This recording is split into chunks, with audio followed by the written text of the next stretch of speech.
ପିଲାମାନେ ତମେ ସବୁ କେମିତି ଅଛ? ଭଲ ଅଛ ନା? ଆଶା କରୁଛି ତମେ ସବୁ ଭଲରେ ଥିବ। ଚାଲ ଆଜି ଆମେ ମଜା ମଜାରେ ଗଣିତ ବିଷୟର ପ୍ରଥମ ଅଧ୍ୟାୟ ସମୁଦ୍ର କୂଳରେ ଦିନଟିଏ ବିଷୟରେ ବହୁତ କିଛି ଜିନିଷ ଆଲୋଚନା କରିବା ଆଉ ବହୁତ ନୂଆ ନୂଆ ଜିନିଷ ଶିଖିବା। ତାହେଲେ ଚାଲ ଆରମ୍ଭ କରିବା। ପିଲାମାନେ ଚାଲ ତାହେଲେ ଆମେ ପ୍ରଥମ ଅଧ୍ୟାୟ ସମୁଦ୍ର କୂଳରେ ଦିନଟିର ଗୁଡ଼ି ଉଡ଼ା ଉତ୍ସବ ବିଷୟରେ ଆଲୋଚନା କରିବା। ପିଲାମାନେ ତମମାନେ ତ ଗୁଡ଼ି ଉଡ଼େଇଥିବ ନା? ଉଡ଼େଇଛ ନା? Very good. ତାହେଲେ ଚାଲ ଆମେ ଆହୁରି ବହୁତ ସାରା ଜିନିଷ ଶିଖିବା। କ'ଣ କ'ଣ ଶିଖିବା ପିଲାମାନେ? ଏଇଠି ଆମେ ସଂଖ୍ୟାର ସ୍ଥାନୀୟ ମାନ ନିର୍ଣ୍ଣୟ କରିବା ଶିଖିବା, ବିଭିନ୍ନ ରଙ୍ଗ ଗୁଡ଼ିକର ନାମ ଶିଖିବା, କ୍ୟାଲେଣ୍ଡରର ଧାରଣା ଜାଣିବା, ସପ୍ତାହକୁ ବାର ମାସ ୟା ବିଷୟରେ ବହୁତ ସାରା ଜିନିଷ ଆଲୋଚନା କରିବା। ତାହେଲେ ଚାଲ ପ୍ରଥମେ ଆମେ ଗୁଡ଼ି ଉଡ଼େଇବା। ଦେଖ ପିଲାମାନେ କେତେଟା ସାରା ଗୁଡ଼ି ଉଡ଼ୁଛି ସବୁ? 5ଟା ନା? ଗୁଡ଼ି ଗୁଡ଼ିକ ଭଲ ଭାବରେ ଲକ୍ଷ୍ୟ କର। ଲକ୍ଷ୍ୟ କରିସାରିଲା ପରେ ଗୁଡ଼ି ଗୁଡ଼ିକର ସ୍ଥିତି ମୋତେ କହିବ। ଦେଖ ପିଲାମାନେ ବିଭିନ୍ନ ରଙ୍ଗର ଗୁଡ଼ି ସବୁ ଉଡ଼ୁଛି ନା? ଦେଖ ଗୋଲାପୀ ରଙ୍ଗ, ନୀଳ ରଙ୍ଗର ଗୁଡ଼ି, ହଳଦିଆ ରଙ୍ଗର ଗୁଡ଼ି, ନାରଙ୍ଗୀ ରଙ୍ଗର ଗୁଡ଼ି ଆଉ ସବୁଜ ରଙ୍ଗର ଗୁଡ଼ି ସବୁ ଉଡ଼ୁଛି ନା? ପିଲାମାନେ ଦେଖ ଗୁଡ଼ି ଗୁଡ଼ିକ ଭଲ ଭାବରେ ଦେଖ। ଗୁଡ଼ି ଗୁଡ଼ିକର ସ୍ଥିତିକୁ ବି ଭଲ ଭାବରେ ଦେଖ। ତାପରେ ଆମେ ଗୁଡ଼ି ଗୁଡ଼ିକର ସ୍ଥିତି ବିଷୟରେ ଆଲୋଚନା କରିବା। ପିଲାମାନେ ଦେଖିଲ? ଗୁଡ଼ି ଗୁଡ଼ିକ ଭଲ ଭାବରେ ଦେଖିଲ? ଠିକ୍ ଅଛି। ତାହେଲେ ଚାଲ ମୁଁ ତମମାନଙ୍କୁ କେତେ ପ୍ରଶ୍ନ ପଚାରୁଛି। ଗୁଡ଼ି ଉପରେ ଆଧାରିତ। ମୋତେ ପ୍ରଶ୍ନର ଉତ୍ତର ଦେବା ପାଇଁ ଚେଷ୍ଟା କରିବ ପିଲାମାନେ। ଠିକ୍ ଅଛି। ଗୁଡ଼ି ଗୁଡ଼ିକ ଭଲ ଭାବରେ ଧ୍ୟାନ ସେ ଲକ୍ଷ୍ୟ କଲ ନା? ତାହେଲେ ମୋତେ କୁହ କେଉଁ ରଙ୍ଗର ଗୁଡ଼ିକୁ ଆମେ ପ୍ରଥମ ପୁରସ୍କାର ଦେବା? ପିଲାମାନେ ଗୁଡ଼ି ଗୁଡ଼ିକ ଭଲ ଭାବରେ ଦେଖିଥିଲ ନା? ସବୁଠୁ ପ୍ରଥମ ସ୍ଥାନରେ କିମ୍ବା ସବୁଠୁ ଉଚ୍ଚରେ କେଉଁ ଗୁଡ଼ି ଥିଲା? କେଉଁ ରଙ୍ଗର ଗୁଡ଼ି? ଗୋଲାପୀ ରଙ୍ଗର ଗୁଡ଼ି। ବହୁତ ବଢ଼ିଆ ପିଲାମାନେ, ବହୁତ ବଢ଼ିଆ ଦେଖିଛ ତାହେଲେ। ତାହେଲେ ଆଉ ଟିକେ ମନେ ପକାଇବା ପାଇଁ ଆଉ ଗୋଟେ ପ୍ରଶ୍ନ ପଚାରୁଛି। ଦେଖ କେଉଁ ରଙ୍ଗର ଗୁଡ଼ି ଦ୍ୱିତୀୟ ସ୍ଥାନରେ ଥିଲା ପିଲାମାନେ? କେଉଁ ରଙ୍ଗର ଗୁଡ଼ି ଦ୍ୱିତୀୟ ସ୍ଥାନରେ ଅଛି? ଦେଖ ଭଲ ଭାବରେ ମନେ ପକାଅ। ହଳଦିଆ ରଙ୍ଗର ନା? ବହୁତ ବଢ଼ିଆ ମନେ ରଖିଛ ତାହେଲେ। ପ୍ରଥମ ସ୍ଥାନରେ ଗୋଲାପୀ ରଙ୍ଗ ଆଉ ଦ୍ୱିତୀୟ ସ୍ଥାନରେ ହଳଦିଆ ରଙ୍ଗର ଗୁଡ଼ି ଅଛି। ତାହେଲେ ପିଲାମାନେ ଆଉ ଗୋଟେ କଥା କୁହ ମୋତେ, କେଉଁ ରଙ୍ଗର ଗୁଡ଼ିକୁ ଆମେ ତୃତୀୟ ସ୍ଥାନ ଦେବା କିମ୍ବା କେଉଁ ରଙ୍ଗର ଗୁଡ଼ି ତୃତୀୟ ସ୍ଥାନରେ ଅଛି? ପିଲାମାନେ ଭଲ ଭାବରେ ଦେଖିଥିଲ ନା ଗୁଡ଼ିର ସ୍ଥିତିକୁ? ତାହେଲେ କୁହ ତୃତୀୟ ସ୍ଥାନରେ କିଏ ଅଛି? ନୀଳ ରଙ୍ଗର ଗୁଡ଼ି। ବହୁତ ବଢ଼ିଆ ଦେଖିଛ ତାହେଲେ ପିଲାମାନେ। ତାପରେ ମୋତେ କୁହ ସବୁଜ ଏବଂ ନାରଙ୍ଗୀ ରଙ୍ଗର ଗୁଡ଼ି ଥିଲା ନା? ସବୁଜ ଏବଂ ନାରଙ୍ଗୀ ରଙ୍ଗର ଗୁଡ଼ିକୁ କେଉଁ କେଉଁ ସ୍ଥାନରେ ଆମେ ରଖିବା? କେଉଁ କେଉଁ ସ୍ଥାନରେ ଅଛି? ସବୁଜ ରଙ୍ଗର ଗୁଡ଼ି କେଉଁ ସ୍ଥାନରେ ଅଛି? ପଞ୍ଚମ ସ୍ଥାନରେ ଅଛି, ସବୁଠୁ ସବା ଶେଷରେ ଅଛି ନା? ଆଉ ନାରଙ୍ଗୀ ରଙ୍ଗର ଗୁଡ଼ି ସେ କେତେ ନମ୍ବର ସ୍ଥାନରେ ଅଛି? ଦେଖ ପିଲାମାନେ ଦେଖିକି କୁହ ଯେ ନାରଙ୍ଗୀ ରଙ୍ଗର ଗୁଡ଼ି କେତେ ସ୍ଥାନରେ ଅଛି ସିଏ? ଦେଖିଲ? କେଉଁ ସ୍ଥାନରେ ଅଛି ସିଏ? ଚତୁର୍ଥ ସ୍ଥାନରେ ଅଛି। ବହୁତ ବଢ଼ିଆ ପିଲାମାନେ, ବହୁତ ସୁନ୍ଦର ପିଲାମାନେ। ଗୁଡ଼ି ଗୁଡ଼ିକ ଦେଖିଲ, ଗୁଡ଼ି ଗୁଡ଼ିକର ରଙ୍ଗ ଜାଣିଲ, ସ୍ଥିତି ଜାଣିଲ। ତାହେଲେ ଏବେ ଆସ ଆମେ କ୍ୟାଲେଣ୍ଡର ଉପରେ କିଛି ଜାଣିବା। ପିଲାମାନେ କ୍ୟାଲେଣ୍ଡର ଜାଣିଛ ନା? ତମ ପାଖରେ ଗୋଟେ କ୍ୟାଲେଣ୍ଡର ଚିତ୍ର ଦିଆହେଇଛି। ଚିତ୍ରଟିକୁ ଭଲ ଭାବରେ ଦେଖିବା ଆଉ କ୍ୟାଲେଣ୍ଡରରେ କ'ଣ ସବୁ ଅଛି ତାକୁ ଆମେ ଆଲୋଚନା କରିବା। ଦେଖ ପିଲାମାନେ ନିମ୍ନରେ ଗୋଟେ ଜାନୁଆରୀ ମାସର ଜାନୁଆରୀ 2026ର କ୍ୟାଲେଣ୍ଡର ଦିଆହେଇଛି। ଦେଖ ପିଲାମାନେ କ୍ୟାଲେଣ୍ଡରରେ କ'ଣ ସବୁ ଅଛି? କ୍ୟାଲେଣ୍ଡରରେ କ'ଣ ଅଛି? ସପ୍ତାହ ଅଛି, ଦିନ ଗୁଡ଼ିକ ଅଛି ନା? ତ ଦେଖ ପିଲାମାନେ କେଉଁ କେଉଁ ବାର ଅଛି? ରବିବାରଠୁ ଆରମ୍ଭ କରି ଶନିବାର ପର୍ଯ୍ୟନ୍ତ ଅଛି।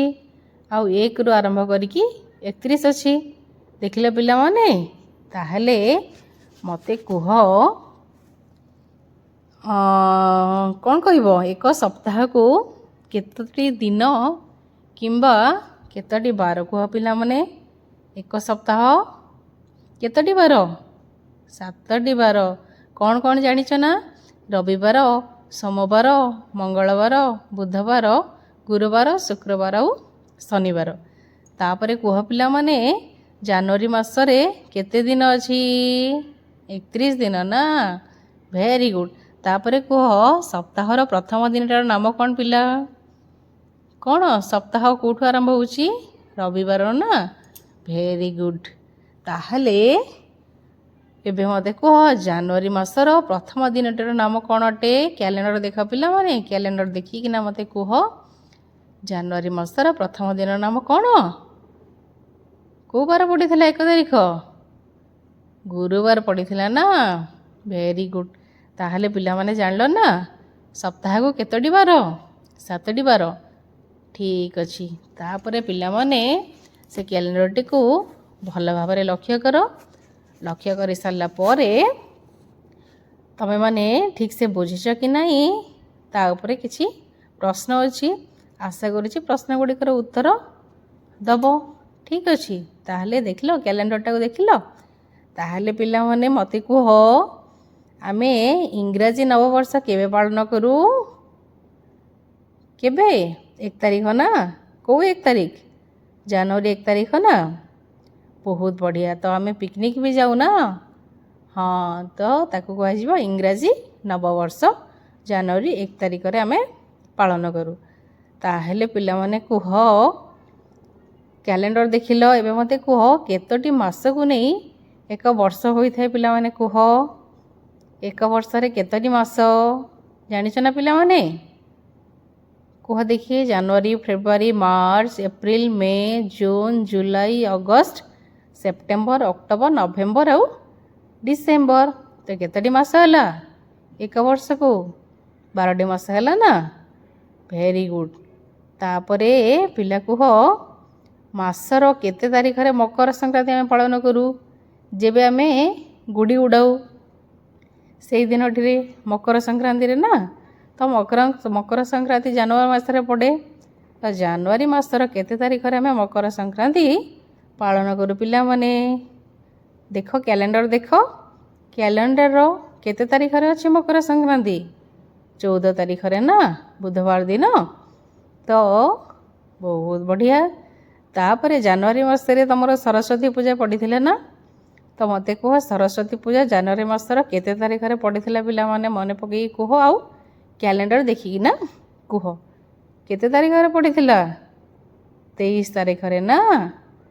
ଜାନୁଆରୀ 23 ତାରିଖରେ ସରସ୍ୱତୀ ପୂଜାକୁ ତୁମେ କ'ଣ କଲ? ପାଳନ କଲ ନା? ବହୁତ ବଢ଼ିଆ।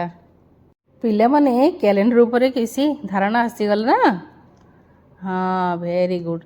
ତାହେଲେ ଆମେ ଚାଲ ଆଉ ଟିକେ ଭଲ ଭାବରେ କ୍ୟାଲେଣ୍ଡରଟାକୁ ଦେଖିବା, ଆଉ କିଛି ପ୍ରଶ୍ନର ଉତ୍ତର ଦେବା ପାଇଁ ଚେଷ୍ଟା କରିବା। ତ ପିଲାମାନେ, ସେ ଜାନୁଆରୀ 2026ର କ୍ୟାଲେଣ୍ଡରଟି ଅଛି, ସେଇଠି ମୋତେ ଦେଖିକି କୁହ, ଜାନୁଆରୀ ମାସରେ କେତୋଟି ରବିବାର ଅଛି? ହିସାବ କର ପିଲାମାନେ, କେତୋଟି ରବିବାର ଅଛି?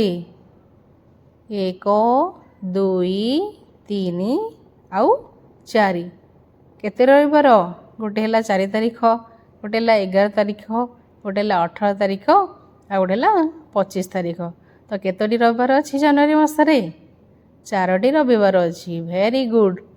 ତାହେଲେ ପିଲାମାନେ ଏବେ କୁହ ମୋତେ, ମାସର କେତେ ତାରିଖରେ ତ୍ରିବେଣୀ ଅମାବାସ୍ୟା ପଡ଼ିଥିଲା? ଛୁଆମାନେ କୁହ। କ୍ୟାଲେଣ୍ଡରଟାକୁ ଭଲ ଭାବରେ ଦେଖ। ଦେଖିସାରିଲା ପରେ କେତେ ତାରିଖରେ ତ୍ରିବେଣୀ ଅମାବାସ୍ୟା ପଡ଼ିଥିଲା କୁହ ଦେଖି ପିଲାମାନେ? କେତେ ତାରିଖରେ? ଜାନୁଆରୀ 18 ତାରିଖ ରବିବାର ଦିନ କ'ଣ ପଡ଼ିଥିଲା? ତ୍ରିବେଣୀ ଅମାବାସ୍ୟା ପଡ଼ିଥିଲା। ଦେଖିଲ ତ ପିଲାମାନେ, ଜାଣିଲ ତ? Very good. ତାପରେ ଆଉ ଗୋଟେ ବହୁତ ସୁନ୍ଦର ପ୍ରଶ୍ନ ପଚାରୁଛି, ଶୁଣ ପିଲାମାନେ, ଯାହାକୁ ତମେ ଜାନୁଆରୀ ମାସରେ ପାଳନ କର। କ'ଣ? ସାଧାରଣତନ୍ତ୍ର ଦିବସ ଜାନୁଆରୀ ମାସର କେତେ ତାରିଖରେ ଆମେ ପାଳନ କରୁ ପିଲାମାନେ? କୁହ ଦେଖି, କୁହ, ମନେ ପକାଅ ଆଉ କୁହ, କେବେ ପାଳନ କରୁ? ସାଧାରଣତନ୍ତ୍ର ଦିବସ ଆମେ ଜାନୁଆରୀ ମାସର କେତେ 26 ତାରିଖରେ ପାଳନ କରୁ। ମନେ ଅଛି ନା ଜାନୁଆରୀ 26? ହଁ, ତ ସେ ଜାନୁଆରୀ 26ରେ ଆମେ ପାଳନ କରୁ। ବହୁତ ବଢ଼ିଆ ପିଲାମାନେ। ଦେଖ, ଜାନୁଆରୀ 26ଟା କେଉଁ ବାର ପଡ଼ିଥିଲା? ସୋମବାର ପଡ଼ିଥିଲା ନା? ହଁ, ଠିକ୍ ଅଛି। ଶେଷ ପ୍ରଶ୍ନର ଉତ୍ତର ଦିଅ ପିଲାମାନେ। ସ୍ୱାମୀ ବିବେକାନନ୍ଦ ଜୟନ୍ତୀ ଜାନୁଆରୀ ମାସର କେତେ ତାରିଖରେ ପଡ଼ିଥିଲା? ଛୁଆମାନେ ଦେଖ, କ୍ୟାଲେଣ୍ଡରଟାକୁ ଟିକେ ଭଲ ଭାବରେ ଦେଖ। ଦେଖି ସାରିଲା ପରେ ସ୍ୱାମୀ ବିବେକାନନ୍ଦ ଜୟନ୍ତୀ ଅଛି ନା, କେବେ ପଡ଼ିଥିଲା ମୋତେ କୁହ ଟିକେ ଦେଖି। ଦେଖିଲ କ୍ୟାଲେଣ୍ଡରକୁ ଦେଖିକିନା ମୋତେ କୁହ କେବେ ପଡ଼ିଥିଲା? ଜାନୁଆରୀ 12 ତାରିଖରେ ପଡ଼ିଥିଲା। କ'ଣ? ସ୍ୱାମୀ ବିବେକାନନ୍ଦ ଜୟନ୍ତୀ। ସେଟା କେଉଁ ବାର ଥିଲା ପିଲାମାନେ କିଏ କହିପାରିବ? କେଉଁ ବାର ଥିଲା? ସୋମବାର ଥିଲା ନା? ବହୁତ ବଢ଼ିଆ ପିଲାମାନେ। ତାହେଲେ ପିଲାମାନେ ତମେ ସବୁ ଜାଣିଲ ନା, କ୍ୟାଲେଣ୍ଡର ଉପରେ କିଛି ଧାରଣା ଆସିଗଲା ନା? ହଁ, ଠିକ୍ ଅଛି। ତାହେଲେ ଏବେ ଚାଲ କିଛି ମଜାଦାର ଜିନିଷ ଆମେ ଆଲୋଚନା କରିବା। ତୁମ ଜନ୍ମଦିନ ସବୁ ପାଳନ କରୁଛ ନା? ଏବେ ଟିକେ ଚିନ୍ତା କରି କୁହ, ତୁମ ଶ୍ରେଣୀର କେଉଁ ସାଙ୍ଗମାନଙ୍କର ଜନ୍ମଦିନ ଜାନୁଆରୀ ମାସରେ ପାଳନ କରିଛନ୍ତି? ବୁଝିକିନା ଆମେ କ'ଣ କରିବା? କ୍ୟାଲେଣ୍ଡରରେ ଟିକିଲି ଲଗାଇବା। ତ ପଚାର, ବୁଝ, ତାପରେ ମୋତେ କୁହ। ଗୁଗୁଲୁ, ତୁମର ଜନ୍ମଦିନ କେତେ ତାରିଖରେ ପଡ଼ିଥିଲା? ଜାନୁଆରୀ 5 ତାରିଖରେ ନା? ତାହେଲେ ଆମେ 5 ତାରିଖରେ ଟିକିଲି ଲଗାଇବା। ଆଉ କାହାର ଜନ୍ମଦିନ ଜାନୁଆରୀ 8 ତାରିଖରେ ପଡ଼ିଥିଲା? ଖୁସିର। ତାହେଲେ ଖୁସିର ଜନ୍ମଦିନ କେତେ? ଜାନୁଆରୀ 8 ତାରିଖରେ ପଡ଼ିଥିଲା। ତାହେଲେ ଜାନୁଆରୀ 8ରେ ଆମେ କ'ଣ କରିବା? ଟିକିଲି ଲଗାଇବା। ପିଲାମାନେ ଦେଖ, 8 ତାରିଖରେ ଆମେ କ'ଣ କରିବା? ଟିକିଲି ଲଗାଇବା। ତାପରେ ଆଉ କାହାର ଜନ୍ମଦିନ ଜାନୁଆରୀରେ ପଡ଼ିଥିଲା? ଗୀତାର ଜନ୍ମଦିନ ଜାନୁଆରୀ 31 ତାରିଖରେ ପଡ଼େ। ତ ଆମେ କ'ଣ କରିବା? ଜାନୁଆରୀ 31 ତାରିଖରେ ଟିକିଲି ଲଗାଇବା। ଆଉ ଜାନୁଆରୀ 31 ତାରିଖକୁ ଆମେ ଚିହ୍ନଟ କରିବା। ତ ପିଲାମାନେ ଜାନୁଆରୀ 31 ତାରିଖ ଦେଖ କେଉଁଠି ଅଛି, ସେଇଠି ଆମେ ଟିକିଲି ଗୋଟେ ଲଗାଇବା। ଠିକ୍ ଅଛି ପିଲାମାନେ। ତାହେଲେ ମୋତେ କୁହ, ଆଜି ଆମେ କ'ଣ ସବୁ ଆଲୋଚନା କଲେ ପିଲାମାନେ? କ'ଣ ଆଲୋଚନା କଲେ? ତ ମନେ ପକାଇ କୁହ। ପ୍ରଥମେ ଆମେ କ'ଣ ଆଲୋଚନା କଲା? ସଂଖ୍ୟାର ସ୍ଥାନୀୟ ମାନ ନିର୍ଣ୍ଣୟ କଲା। ତାପରେ ବିଭିନ୍ନ ରଙ୍ଗ ଗୁଡ଼ିକର ନାମ କହିଲେ। କ୍ୟାଲେଣ୍ଡର ଧାରଣା ପାଇଲେ ନା ପିଲାମାନେ? କ୍ୟାଲେଣ୍ଡରରେ କ'ଣ ସବୁ ଧାରଣା ପାଇଲେ? ଯେଭଳି ସପ୍ତାହକୁ 7ଟି ବାର, ବର୍ଷକୁ 12ଟି ମାସ। ତ ଏଭଳି ଭାବେ ଆମେ କ୍ୟାଲେଣ୍ଡର ଉପରେ ବି ଧାରଣା ପାଇଲେ।